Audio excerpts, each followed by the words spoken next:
ओम नमः शिवाय। ओम नमः शिवाय। आप सभी को मेरे चैनल वैदिक एस्ट्रो एबी में आपका स्वागत है। आज अभी तक मैंने आप सभी को वैदिक एस्ट्रोलॉजी जो मैं एक कोशिश कर रहा हूँ आप सभी लोगों को, क्योंकि हम चाहते हैं कि हम ज्योतिष विद्या का प्रचार सभी लोगों में घर घर तक करें। उसी लड़ी को जारी करते हुए मैं पहले भी कि ज्योतिष विद्या कैसे सीखे उसके 3 लेसन अपने इस चैनल में अपलोड कर चुका हूँ। तो आज मैं आपको अपने चौथे लेसन नक्षत्र के बारे में, पहले 3 लेसनों में मैंने आपको घर यानी हाउस के बारे में, प्लैनेट के बारे में और राशियों के बारे में, और जो चौथा पिलर होता है ज्योतिष का, नक्षत्र, आज उसके बारे में जानकारी देने जा रहा हूँ। कि जो नक्षत्र है वो संस्कृत का शब्द है जिसका अर्थ है तारा समूह या तारामंडल। वेदों और ज्योतिष में आकाश को 27 या फिर कभी कभी 28 हिस्सों में बांटा गया है, जिन्हें हम नक्षत्र मंडल कहते हैं और नक्षत्र मंडल के नाम से ही जानते हैं। प्रत्येक नक्षत्र में एक खास तारा या तारामंडल को आधार माना गया है। जब चंद्रमा अपनी कक्षा में घूमता है तो वह हर रोज एक नक्षत्र में प्रवेश करता है। इसलिए नक्षत्र का संबंध चंद्रमा की गति और जन्म कुंडली की गहराई से जुड़ा होता है। नक्षत्रों की संख्या। अब मैं आपको नक्षत्रों की संख्या के बारे में बताता हूँ। सामान्यतः 27 नक्षत्र माने जाते हैं, लेकिन कभी कभी अभिजीत नक्षत्र को जोड़कर 28 नक्षत्र भी कहे जाते हैं। नक्षत्रों की सूची। अब मैं आपको एक एक करके सभी नक्षत्रों के नाम बताता हूँ। जैसे सबसे पहले अश्विनी, फिर भरणी, कृत्तिका, रोहिणी, मृगशिरा, आद्रा, पुनर्वसु, पुष्या, अश्लेषा, मघा, पूर्व फाल्गुनी, उत्तर फाल्गुनी, हस्ता, चित्रा, स्वाति, विशाखा, अनुराधा, ज्येष्ठा, मूला, पूर्वाषाढ़ा, उत्तराषाढ़ा, श्रावण, धनिष्ठा, शतभिषा, पूर्व भाद्रपद, उत्तर भाद्रपद, रेवती। नक्षत्र की जो ये हुए हमारे 27 नक्षत्र, और जो नक्षत्र की संरचना की गई है उसके बारे में भी मैं आपको थोड़ा डिटेल दे देता हूँ। जैसे प्रत्येक नक्षत्र में हमारे 13 डिग्री 20 मिनट का हिस्सा होता है, यानी कि जो प्रत्येक नक्षत्र है वो 13 डिग्री 20 मिनट का उसका अपना एक भाग होता है।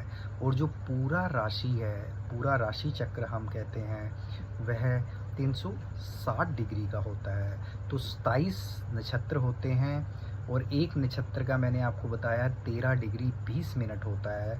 तो 27 नक्षत्र गुना 13 डिग्री 20 सेकंड, तो इसका इजिकल टू 360 डिग्री आ जाता है। तो 360 को हमने अगर 27 नक्षत्रों से डिवाइड किया तो एक नक्षत्र का जो पार्ट आता है वो 13 डिग्री 20 सेकंड आता है। इसलिए नक्षत्र राशि को 27 बराबर हिस्सों में बांटता है। अब मैं आपको जो नक्षत्र का महत्व है उसके बारे में भी थोड़ी जानकारी देता हूँ। जैसे नक्षत्र का महत्व, जन्म कुंडली में जन्म के समय चंद्रमा जिस नक्षत्र में होता है वही व्यक्ति का जन्म नक्षत्र कहलाता है। गुण निर्धारण। व्यक्ति के स्वभाव, गुण और जीवन भर नक्षत्र का गहरा असर होता है। विवाह मिलन। विवाह के समय गुण मिलान में नक्षत्र का सबसे बड़ा महत्व होता है। मुहूर्त निर्धारण। शुभ कार्य। जब भी हम कोई मुहूर्त निकालते हैं तब भी उसमें भी हम नक्षत्र जरूर देखते हैं। जैसे विवाह, गृह प्रवेश, यज्ञ आदि के लिए नक्षत्र देखना बहुत इम्पोर्टेंट होता है। ज्योतिषी भविष्यवाणी, दशा, महादशा, अंतर्दशा, विषौंतरी दशा प्रणाली का आधार ही नक्षत्र होते हैं और प्रत्येक नक्षत्र का अपना एक स्वामी ग्रह होता है। ज्योतिष में हर नक्षत्र का एक ग्रह स्वामी होता है। जैसे अश्विनी, मघा, मूल का स्वामी केतु ग्रह को माना गया है, वैसे ही भरनी, पूर्व फाल्गुनी, पूर्व आषाढ़ा का स्वामी शुक्र को माना गया है।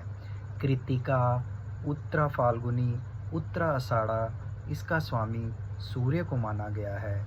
रोहिणी, हस्ता, श्रवणा, इसका स्वामी चंद्र को माना गया है। मृगशिरा, चित्रा, धनिष्ठा, इन नक्षत्र का स्वामी मंगल ग्रह को माना गया है। आद्रा, स्वाति, शतभिषा, इन नक्षत्रों का स्वामी राहु को माना गया है। पुनर्वसु, विशाखा, पूर्व भाद्रपद, इन नक्षत्रों का स्वामी बृहस्पति ग्रह को माना गया है। पुष्या, अनुराधा, उत्तर भाद्रपद, इन नक्षत्रों का स्वामी शनिदेव जी को माना गया है। आश्लेषा, ज्येष्ठा, रेवती, इन नक्षत्रों का स्वामी बुध ग्रह को माना गया। तो वैसे ही वेदों और नक्षत्रों का भी आपस में एक संबंध होता है। नक्षत्रों का सबसे पुराना जो उल्लेख है वो ऋग्वेद में मिलता है और ऋग्वेद में देखा गया है। प्राचीन काल में समय मापने और यज्ञ करने के लिए नक्षत्रों का उपयोग बहुत ज़्यादा यूज़ होता था। इसका अब जो मैं नक्षत्रों के बारे में बताऊं, इसकी सारी सारांश ये निकलता है कि नक्षत्र यानी आकाश के 27 तारामंडल होते हैं। इनसे व्यक्ति का स्वभाव और उनका भाग्य और उनका भविष्य जुड़ा हुआ होता है। यह कुंडली में और विवाह मिलान में और मुहूर्त देखने में नक्षत्र का बहुत महत्वपूर्ण योग होता है। तो मुझे लगता है मैंने आज अपने चौथे यानी 4th चैप्टर में आपको नक्षत्रों की संपूर्ण जानकारी दी है और आपको यह नक्षत्र कहीं ना कहीं ज़रूर काम आएंगे। तो ऐसे ही मैं एक प्रयास कर रहा हूँ कि आप सभी लोगों को एस्ट्रोलॉजी विद्या आ सके। तो आज मैंने आपको 4th लेसन का नक्षत्र के बारे में बताया है। ओम नमः शिवाय।